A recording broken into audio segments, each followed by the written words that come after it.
Arista 10 years ago was a low latency, especially data center Ethernet company. Arista today is widely deployed in the cloud, in the data center, in service provider networks, routing edge, data center interconnect, tap aggregation and network packet broker networks, campus networks. We're everywhere. And with that ability to be everywhere, we started to see all the problems. And I hope you can also keep in mind that list of challenges that Doug laid out 5 minutes ago, because I think what you'll see is us systematically addressing these challenges and creating just a better network for our customers. And so let me go through some of the major areas I'm going to try to hit in the next 20 minutes. First is security. Arista started with low latency, super performance, incredible buffering, throughput, and none of that has changed. But what has changed is we are integrating security deeply into all of our offerings, end-to-end, campus to cloud. And because security needs to be an adjective, not a noun. Security, you need secure solutions, not a security solution, right? And so I'm building some cool things there I want to show you about. And then on the campus side, Arista has made a major push into the campus. Our customers, many of them were essentially begging us, please, our data centers work now. Can you give us something that really works in the campus? And so we've looked at the campus problem from the point of view of how do you secure the campus and how do you make the campus really easy to manage, because your campuses may be far away from your network experts. Thirdly, routing. Probably our biggest engineering implementation effort, investment, has been in routing. A second, of course, to the hardware platforms. Routing is not just for the WAN anymore. What we've seen is, like security, routing is not a thing where you should be buying routers. Routing is an aspect integrated into our product line because routing is important in the data center campus as well. And finally, in the management side, customers need to be able to somehow get visibility and control over the sprawling infrastructure. And this is what we've achieved through CloudVision. You need to keep people who have legitimate access to the network from attacking things, accessing things, modifying things they're not supposed to have access to, okay? You need to prevent eavesdropping. Again, people who have some access to the network, sniffing packets they shouldn't have access to. And then you need to prevent unwanted access in the first place. Keep things disconnected that are supposed to be disconnected. Air gaps, not allow things to communicate. Then, even when you've got these 3 layers taken care of, there are still rogue actors in your environment. You need to detect them and then be able to investigate specific targets. When you've found something funny that's going on, to be able to zoom in on that and get to the details, the forensics, figure out what's happening and put a stop to it. So we're doing all of those things. In terms of direct access attacks, MSS, macro segmentation. We do for the larger network what micro segmentation does in virtualized environments, which is select the traffic that needs securing and then steer that automatically to a firewall or external device that can provide the policies, provide the stateful filtering, provide the advanced features, and then if the traffic's valid, forward it back onto its way. This is a much better way to insert layer 4 through 7 appliances into your packet flows than having to deploy physical firewalls all over the place or have to stitch VLANs across your whole infrastructure. MSS uses VXLAN tunnels to steer traffic, and only the traffic that needs it based on integrating with firewall policy managers. Very cool feature. Now it's available for deployment across our major platforms. Multi-stage ACLs. Access lists, of course, are the classic mechanism for preventing these kinds of attacks. However, they suffer from deficiencies, as you all well know. One of the key ones is the sort of space limitations, but just the complexity of dealing with the fact that whereas an ACL entry is purely matching on header fields, what you're trying to accomplish is first establish what type of traffic is this? What's the type of the application? What's the type of the sender? What's the type of the receiver? And then, are those things allowed to communicate or not? And we've now done that directly in the TCAM with a multi-stage lookup classification followed by a policy lookup. And this undoes the combinatorial explosion that you've had in your ACLs so far and just makes them much easier to manage as well. Preventing eavesdropping. We are going through an explosion of hardware-based crypto. We have crypto engines in all of our newer products that let you encrypt arbitrary regions of the packet with strong ciphers. And we can then configure in software these crypto engines to deliver all of the features you see there. MACsec on all of our interfaces, IPsec end-to-end, MACsec over VXLAN to encrypt layer 2 traffic, or VXLAN encrypted using tunnel mode IPsec between VTEPs, also securing your VXLAN traffic as it goes over an untrusted underlay. And then MPLS-sec as well, where your MPLS payloads are encrypted in hardware. This is all full line rate hardware encryption, and I think that what we're going to actually see a transition here, where MACsec goes from being kind of a specialty technology that people use in certain deployments where you're really worried about someone sneaking in with an optical tap or something, and goes from that to a world where MACsec is just standard issue. It's like, why aren't you encrypting all your traffic? What reason is there not to when you have these kinds of capabilities in hardware? So we're expecting to see a transition there. And this is also where you get a real benefit from centralized management with CloudVision, so that we can set up all of these tunnels and security keys out automatically. And then also, the same security mechanisms apply in the data center, in the campus, and in the WAN. So by having one product family, one operating system, and one management platform across all of those domains, you can secure hop by hop with MACsec or end-to-end with one of the other technologies. So that's a really big transition, in my opinion. Security, detecting rogue actors. You can't, even once you've got these layers of security, you need to know when something bad is happening, right? And so our access points have the most advanced wireless intrusion prevention in the industry. The access points use their third radio to continually monitor for rogue access points and simultaneously monitor on the wired side and detect when an unauthorized access point is announcing an SSID, which enables connection to an internal network and sounds the alarms. These sorts of automatic scanning, automatic flagging features, really important. CloudVision Flow Tracker gives you the ability to see all of the flows in your campus, in your data center, in your cloud deployments, and then when something unusual is happening, get alerts on that. And then, as you know, we acquired Big Switch Networks and have the most advanced monitoring fabric in the business.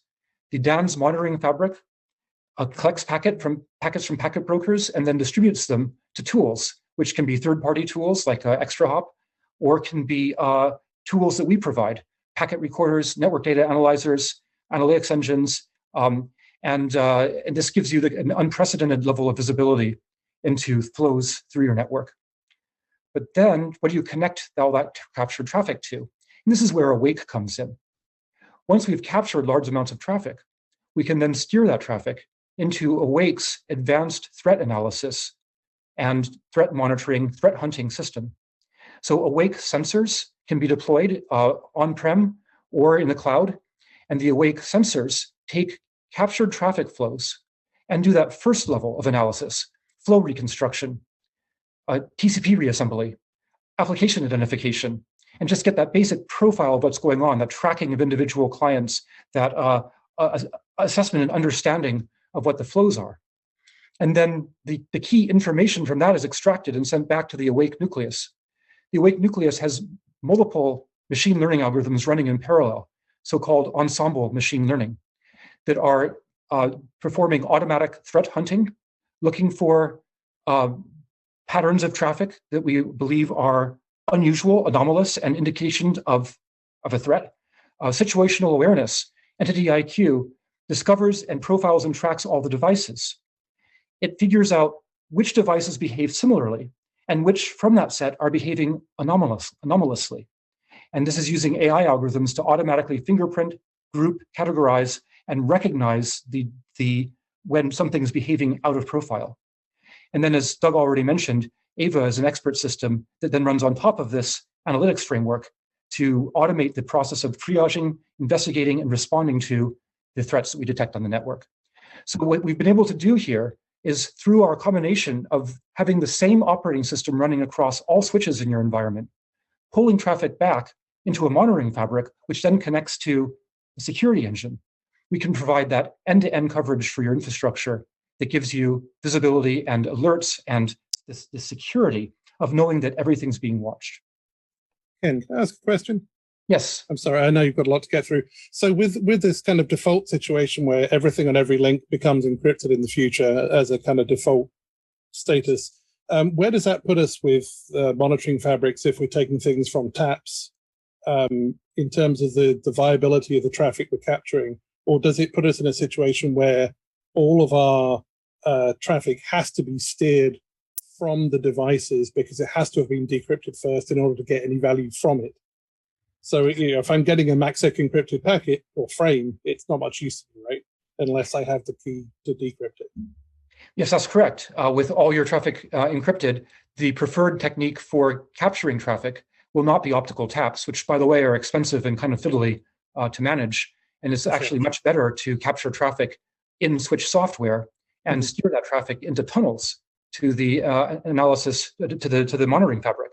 So I think that's a better architecture, and CloudVision, of course, automates all of this so that you can easily deploy that kind of capture and tunneling across your entire infrastructure. Hey, Ken, if I could just add on there. So when you talk about the awake sensors, what actually are they? Is this software is running somewhere else? Is it going on your hardware? The awake sensors take different form factors. Today there's 1U and 2U boxes that can be deployed in campus or data center, and you connect your tap ports to those or optical taps, and they run software on the device that does all the flow reconstruction and the basic analysis to sort of to sort of boil down the data to its essentials so that we aren't sort of streaming terabits of data into the awake nucleus, if that makes sense. And so over time, we will, just like we have with both Big Switch and Metamako and Mojo for that matter. So, sorry, you're getting me on another topic here, which is proper integration, because it seems like our competitors view that once they've changed the logo and gotten the thing on the price list, they're done. Whereas Arista has taken the time to properly integrate our acquisitions. And that means that Mojo Wireless Manager is an integrated part of CloudVision, right?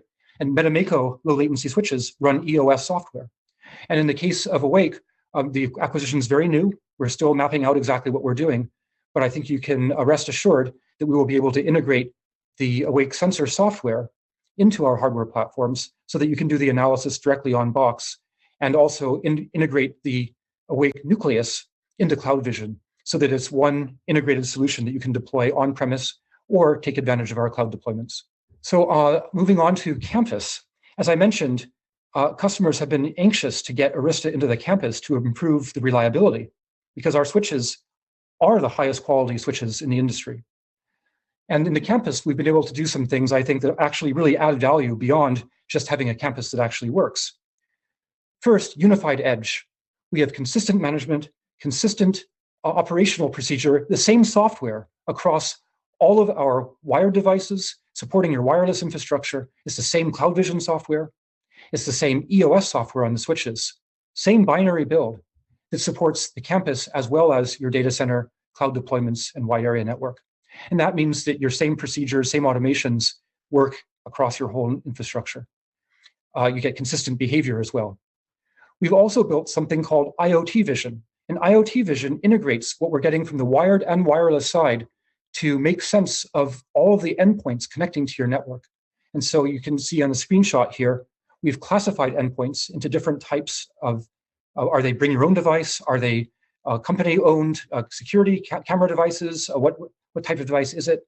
And then profiles, the device's use of the network, what the device is communicating with, who are the top talkers, who are they talking to? And then also on the client journey side, tracking each of these devices as it connects to the network and evaluating its connection. Did it connect successfully? Is there something we need to troubleshoot?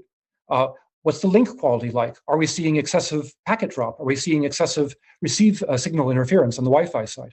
So IoT Vision is a one-stop shop for visibility into everything IoT across your infrastructure, wired or wireless. On the campus, we've also provided ZTP as a service for remote provisioning of switches. Now I'll give a little bit of a demonstration, or not really a demonstration, but sort of screenshots of detail of this in a minute. Remote access point. This is the ability to put an access point in a very small office, a retail outlet, or even in an employee's home, and have that remote access point look and feel and behave just like an extension of your campus Wi-Fi network. so that you have the same SSIDs, the same security policies, the same access policies, same .1x as you do in the rest of your infrastructure. This is very useful for work at home. Ptracer for person of interest, identifying someone and then tracking their behavior across the network as they move from access point to access point, as they move from wireless to wired. And then partner integrations on campus with Forescout, for example, to classify endpoints. Aruba ClearPass, obviously, for network access control. So we believe we have the most robust campus offering in the business, and hope that you have a chance to take a deeper look at that. Routing. As I mentioned, routing is an adjective, not a noun. You shouldn't be buying routers. You should be buying devices that are capable of routing along with everything else that they're doing. So we've been adding significant routing features to EOS, as I mentioned, as our largest investment area in implementation. And this has enabled us to win deals with some of the world's largest service providers. And this is in features, just, the whole list: L3 VPN, RSPTE, TLFA, all the pseudowire stuff, VPLS, VPWS. And doing these features at scale with very fast convergence times is, of course, extremely important for our service provider customers. But it ends up mattering for the data center too. We found, what at least to me, was unexpected alignment between our routing efforts in service provider WAN and what our enterprise customers need in the data center. Because the modern data center provides service to applications, right? Layer 2 domains, when you're using VXLAN, when you're using EVPN, these are VPN technologies. This is the same sort of technology with the same kind of scale demand, segmentation demand, keeping traffic isolated, isolation demand, QoS demand that you have in service provider networks. It basically is everything besides the traffic engineering, right? Because it makes no sense, I hope it's obvious, to traffic engineer a fat tree in a data center, right? But other than traffic engineering, the investments that we're making in service provider apply in a data center as well. EVPN, active-active multi-homing, OISM, multicast, pseudowires, DCI technology, all of those routing technologies are integrated into our switches. So the same switches can serve as the spine of your data center and also provide the wide area routing functionality.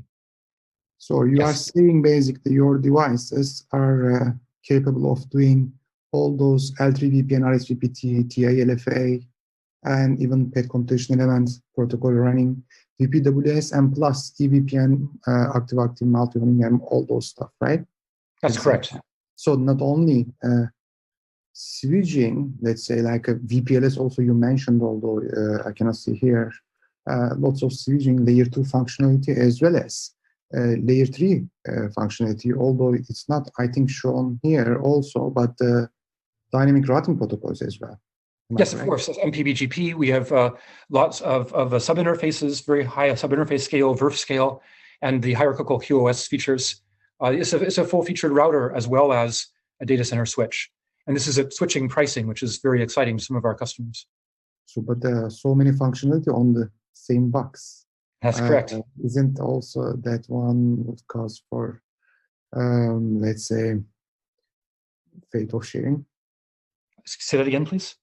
I mean, like an SRLG type of problems, maybe like shared risk link group type of things here. Fate sharing problem, maybe I'm saying, like if there is any problem on the, I don't know, routing function, it might be affecting maybe our MPLS as well, or if any code issue on the MPLS side might be affecting, I don't know, EVPN.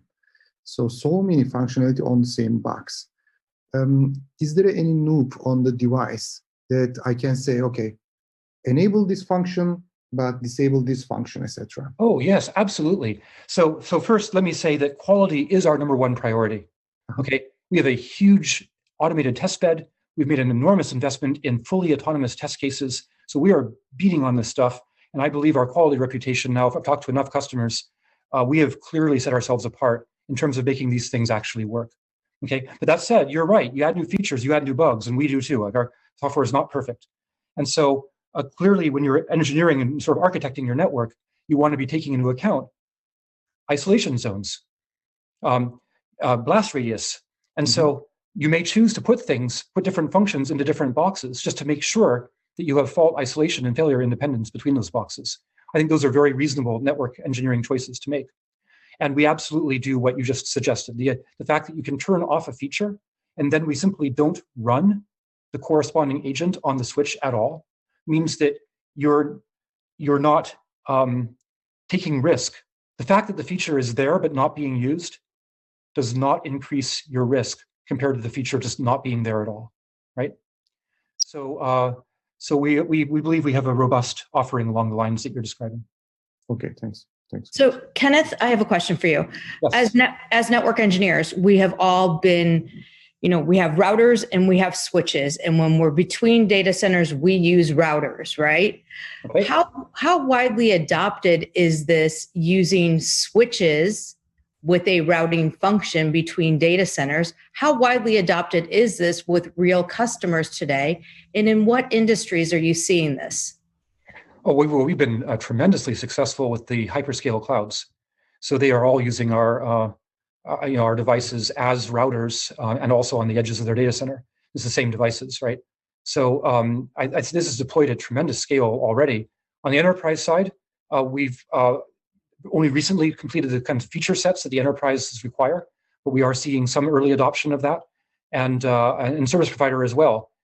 We've been winning some pretty big deals in the core of service provider networks also. So I think what you're seeing is that I wouldn't describe our devices as switches that route. I don't know if there's a name for the class, but it's a single device which switches and routes. I mean, they're not. It's not like it's a switch that then sort of does some routing, right? Do you understand the difference I'm trying to draw here? Because our hardware has the capabilities. It has the TCAM scale, it has the FIB scale, and then on the software side, we've scaled our routing protocol implementations as well, so that you're using the same protocol implementation, whether you're using it in a data center context or whether you're using it in a wide area context. So is it switching or is it routing?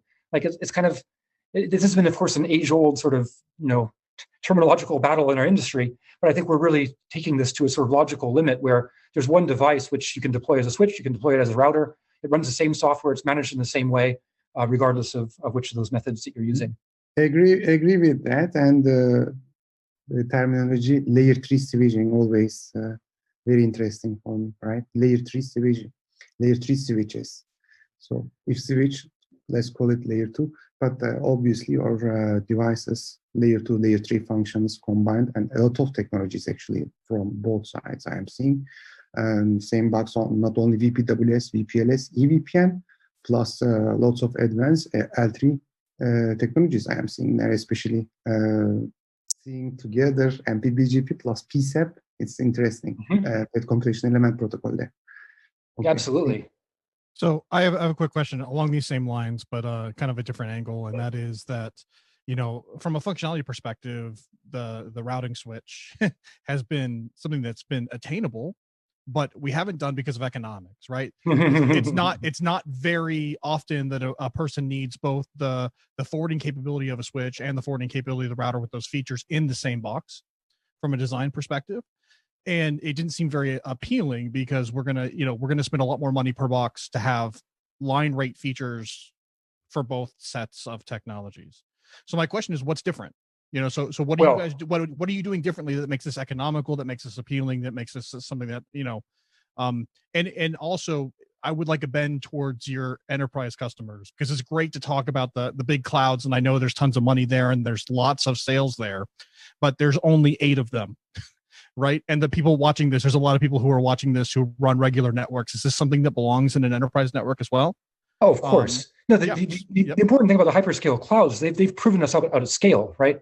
We've deployed untold thousands of boxes running very, very hot with heavy load and heavy control plane churn, and we've proved that we can survive that environment. So I think from the enterprise point of view, the reason why the cloud is relevant is that we've been tested at scale, right? It really works. And then I guess, so your question on economics, I think it's important not to confuse cost with price. Moore's law has been relentlessly marching along for, 40 years now. And every 18 months, we've got a doubling of density of the silicon. And that's, twice the table capacity you can have. It's twice the number of interfaces. You can now run twice as fast at the same level of heat, right? So Andy will talk more about that. But the reality is that the silicon has been capable of delivering routing features. So there certainly was a time where to provide the advanced routing features, you needed a whole pile of chips and you needed expensive hardware, very expensive FPGAs, and it was legitimately had a higher cost. There was a higher COGS, cost of goods sold, in a router than was in a switch. But it hasn't really been true for probably 5 or so years. And what we're seeing is the business structures evolved around that distinction, which has now become false. And it's created separate business units that are competitors to address these different use cases, whole separate product families and engineering teams, and a completely different margin structure. Okay, so they can't react to this technology transition without completely reorganizing their company and destroying their existing business models. And so, but whereas Arista isn't burdened by either of those things, right? We've got a good organization structure, and we don't have some legacy router business that we're milking like a big cash cow. So we don't need to preserve those rather crazy price points. And so that's why we're able to drive the economics to the point where this really makes sense. I mean, look, no one's more sensitive about cost than the hyperscale cloud, right? And that's where we've succeeded. So you can see that clearly the fundamental costs of the technology are make this sort of integration and switching and routing make perfect sense. And then it's just a discussion about price, right? Does that make sense on the economics? Yeah, I mean, it does. I mean, I think that, there's a lot of narratives I think that would fight against that, but you may very well be right. I think it'd be very interesting to see, like I know, just being in this industry for a long time, I don't natively think that when I go to put out a device, it sits at the edge and I'm thinking a switch, right? And so like, and at the end of the day, that's the traditional narrative for Arista. And I understand you're trying to change that, and that's great. The other thing that I think that like I would like to hear, the WAN is changing. We see the WAN evolving quite a bit in the enterprise space with SD-WAN and some of these other features and overlays and some of the things that are going on. Now, obviously, you have the hardware to support it with, the things that you're talking about with the different encapsulations and whatever. But it's more than just that, because we're talking about a controller-based environment. I mean, is Arista heading that direction? Is that not something they're looking at yet? Like, where does Arista sit on the WAN there? Oh, this is a very interesting area for us, and we don't have any announcements to make or anything we're really prepared to discuss at this time. But I think that if you look at the SD-WAN business, you see a good concept, which was cloud managed, automated, stitched the tunnels up for me with a rather, in my opinion, second-rate technical architecture. Because when you centralize the control plane, you lose the interoperability, the multiple administrative domains of control. You lose the flexibility that we're used to in routed environments. I think we can have both. And so I think there's room for some very interesting evolution in the SD-WAN space to something that strikes a better trade-off between ease of management and proper use of a federated control plane. For that one, Kenneth, actually you said what I understand is you don't have at the moment a controller-based architecture or let's say SDN controller type of device. But I see PCAP protocol is supported by your software. So the question is, then your devices can talk with your, let's say, competitor or maybe open source that computational element device. Is that correct? Yeah, absolutely. No, we're huge fans of that. I mean, Arista's objective is not to own the whole thing. Sorry, I'm running out of time here, and so but let me just tangent really briefly here, is that multi-vendor, federated, standards-based is so important. Look, clearly it's better for the customer, right? If the customer can use an open protocol like PCAP or a routing protocol, like a BGPLU, right, BGPLS, to implement a kind of a path computation engine, some kind of path controller, that the existence of those standards, the standard-based solutions are clearly better for the customer, right? Because you can pick the best of breed hardware. If a vendor is giving you lousy pricing, you've got an alternative. Like there's so many reasons it's better. But here's the radical thing I'm going to say, which is that a standards-based approach is better for the vendor. That when our competitors try to lock you in with weird proprietary technologies, their custom control, their sort of secret routing protocols like the QFabric, ACI sort of stuff, it's not even good for them, let alone for you. Because if you look at the history of networking, where is NetWare now? Where's IPX? Where is SNA? Where is Token Ring, right? Single vendor proprietary technologies die. And what succeeds is Ethernet, IP, BGP, open standards. I would much rather have a nice slice of a growing pie than own all of nothing, which is where you're going with these sort of single vendor lock-in solutions. So if you look at CloudVision, for example, CloudVision manages your Arista gear, But CloudVision it supports your efforts to federate and connect to other types of devices. It doesn't try to lock you into some weird all Arista architecture. It tries to make it easier for you to connect to everything. And that's what we're doing in our routing stack as well, as you pointed out with PCEP on this list. But we're happy if there's a third-party controller that works for you, by all means, we're delighted, because we want your network to be great for you, right? And we believe that if we provide the best products that support that, we'll make all the money we need to make. But we're doing such cool stuff with CloudVision. CloudVision gets all of the state of your network into one place. I'm going to go through this even faster than usual. Every state change from every switch of your network streamed into a time series in CloudVision. We run analytics on top of that. And now we're doing that on-premise. We've been doing it on-premise for many years. And now we're announcing it as a service. The same software. This is so key to Arista's approach. It's having the same software on every device. And now the same software runs on your on-prem CloudVision and also CloudVision as a service. It has all the same features. Monitors across your whole network, all the same provisioning, compliance, telemetry, analytics solutions, the same NetDB for the machine learning features. And because we built it from day one with the Kubernetes-based cloud-native architecture, right? So we were able to do this very easily. So we're very excited about CloudVision as a service. It gives you an easier deployment path, scales much better, and of course, it's obviously secure, like we expect a cloud application to be. I'm just going to skip this.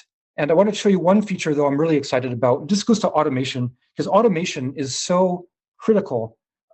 People look at automation as cost savings, but that's the wrong reason to look at automation. The reason to look at automation is because when it's automated, you don't screw it up, right? Each one gets done the same, so your whole network works. Automation is about uptime. It's about service assurance. It's about quality, right? And so we're trying to make it easier to automate, because automating stuff is actually really hard. And so we've built a feature called CloudVision Studios that lets you define the automation model. Because what the key to automation is to define a model of what you want your network to do, and then plug in that model. Like, for example, you're doing a campus access deployment, right? So you set up a studio, and the studio has some parameters. Like you fill in what's the name of your new switch. You're trying to deploy into a new floor of your building, right? So there's some IDF. Put a switch there, a pair of switches there, or a small stack. You say, what's the name of the new switch, or the name of the new switches? And you say, okay, what subnet are you going to use to connect to the aggregation layer? And you would say, what subnet are you going to use for the internal connection among these switches? You kind of fill in a few parameters. And then what Studios does is it goes and generates new configs for all the affected devices, both the new devices, but also the devices those new devices are connecting to, and then shows you all the configuration changes. So this is sort of like, remember Doug said about that 70s show, like the CLI is not going away, right? But what we are doing is layering on top of that an automation framework so that computers are writing the config and your experts are simply double checking, making sure they can see what the computers are doing. Because one of the really scary things about automation, when you lose visibility in what's going on, CloudVision provides that by showing you exactly what the automation framework is doing.